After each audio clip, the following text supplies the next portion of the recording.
खनि मंत्री विभूति जेनांक घनिष्ठ सहयोगी सुनील पात्रंक घरे ईडी रेड। सुनील को गोपालपुर खनि दायित्व बुझिबाकू देइथिले विभूति। बाली कारबार और टिकस फांकिबा अभियोग रे चढ़ाऊ चलिथिबा सूचना।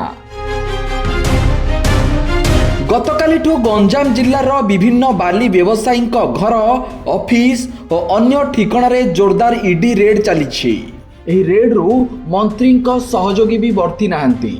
खनि मंत्री विभूति जेनांक घनिष्ठ सहयोगी सुनील पात्रंक घरे मध्य ईडी चढ़ाऊ करिछि।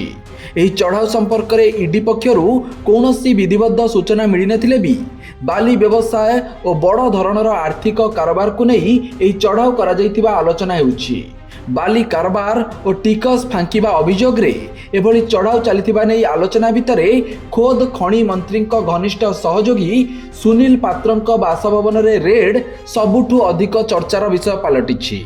सबुठु बड़ कथा है खनि और परिवहन विभाग कैबिनेट मंत्री भाव दायित्व ग्रहण करने परे मंत्री विभूति जेना निजर घनिष्ठ सहयोगी नाम तालिका प्रस्तुत करी निज निर्वाचन मंडली रे विभिन्न विभाग दायित्व बुझापी जिलापाल को गत वर्ष अगस्ट 28 तारिख में एक चिठी करथिले।